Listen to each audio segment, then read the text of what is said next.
근데 지금 말씀 들어보면은요. 그러니까 이익 많이 내는 대기업한테는 법인세 많이 올릴 생각이 있고 또 지금 아까 말씀하신 토지재산세가 결국 대기업도 많이 갖고 있잖아요. 땅을. 그렇습니다. 예. 대부분 그렇죠. 힘센 사람한테 좀 가져오고 그다음에 힘센 사람이 더 성장할 수 있는 투자나 이런 방법에 대한 그 표현이 좀 적었다는 말씀을 네. 요약하면 될 것 같은데요. 이제 결국 법 만들어야 되는 것들이 많지 않습니까? 정치인들은 각종 공약을 제시하는데 그 공약들이 대개 보면 다른 객관적 조건에 의존하고 있는 경우가 많아서 실제로는 안 되는 경우가 많습니다. 저는 공약을 만들 경우에도 1차, 2차로 꼭 나누죠.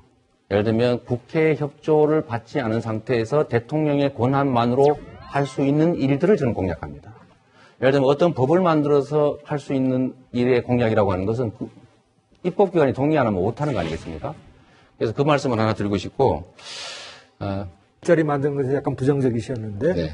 저 문재인 후보가 공공 분야에서 일자리를 81만 개를 만든다는 이 공약에 대해서는 어떻게 그럼 생각하십니까?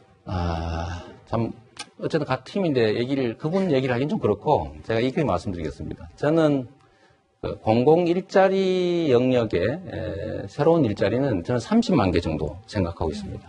그 중에 하나는 소위 어차피 군대를 가야 되는데 군대를 지금 63만에서 50만으로 감군하게 정부 계획이 되어 있고 의무병이 30만 명인데 이렇게 되면 병력 수가 줄어드니까 군의 전투력을 좀 올리고 스마트 강군으로 양성하기 위해서 한 10만 정도는 청년 일자리도 만들 겸 군을 좀 스마트 강군으로 양성할 겸 해서 그거는 무기와 장비와 전문 전투를 담당할 모병으로 하자. 월급을 주는 한 10만 명 정도를 모병으로 만들면 일자리가 생기고 군은 전문화되고 전투력은 올라가겠죠. 소방공무원은 법정수가 부족합니다. 소방 안전 영역이 한 2만 명, 경찰이 한 1만 명, 아까 말씀드린 근로감독관, 즉 노동경찰을 한 1만 명, 거기다가 지금 현장에 실제로 쓰고 있는 예를 들면 기간제 교사 또는 양호 보건교사 이런 부분들을 한 6만 명 정도, 거기다가 이제 복지 일자리, 예를 들면 보육, 보건, 의료 영역의 복지 일자리 좀 필요합니다. 그걸 전 최소 목표치로 한 10만 정도 잡아서 30만 정도 했는데 언제나 문제는 예산이죠. 아까 주 52시간 근무를 잘 지켜서 나오는 거, 이 100만 개나 가까이 된다고 말씀하셨는데 제가 계산해 보면 잘 그렇지가 않아요. 왜냐하면은 그 기업 같은 경우는 일자리나 이렇게 되면은 그 비용이 늘어납니다. 네. 그렇게 되면 되게 기업에서는 고용을 줄이려는 속성이 있어요. 네. 사실 이거는 제 얘기가 아니고 프랑스에서 우리가 노동장관 노블이 이름을 딴 오브르법이라고 그래가지고 그 주당 근로시간을 35시간까지 낮춰서 일자리를 늘리는 방안을 이미 시행을 했습니다.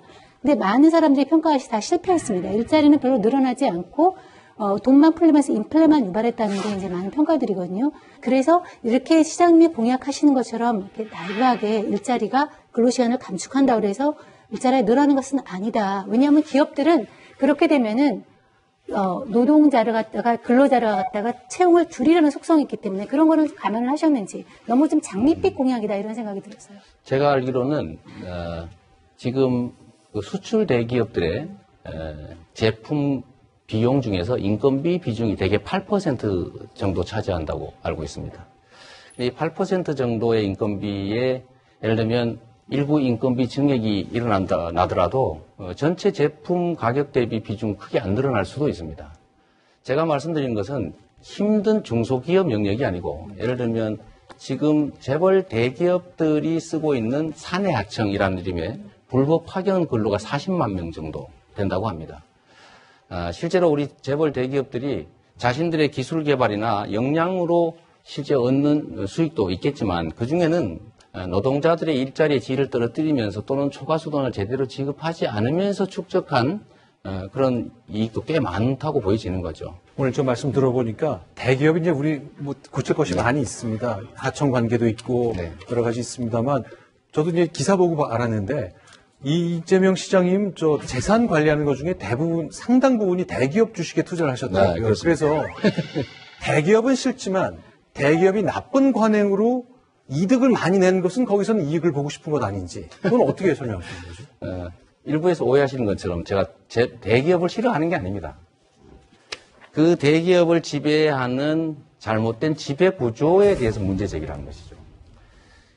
대기업들이 제대로 경영 활동을 할 수 있도록 투명하게 전문적 경영이 가능하게 만들어주고 이 대기업들을 특정 소수 지분을 가진 사람들의 사적 이익이나 편법 승계를 위해서 범죄적 수단으로 악용되지 않으면 아마 그 기업들의 경쟁력은 훨씬 더 올라가겠죠. 그런 측면에서 저는 이 재벌 대기업들을 해체하자는 게 아니라 재벌 대기업들이 제대로 된 경쟁력을 가지고 국민의 사랑을 받는 국제 경쟁력을 가진 기업으로 커가기를 바라는 겁니다. 그러면 그렇게 된 이후에 투자하시면 더 좋지 않을까요? 왜 지금 미리 하셨죠? 지금 해놔야 그걸 빨리 바꾼 다음에 주가가 좀 더 오르면 이익을 더 보지 않겠습니까? 그럼 주가 조작 아닙니까? 그렇게 볼 수도 있겠네요.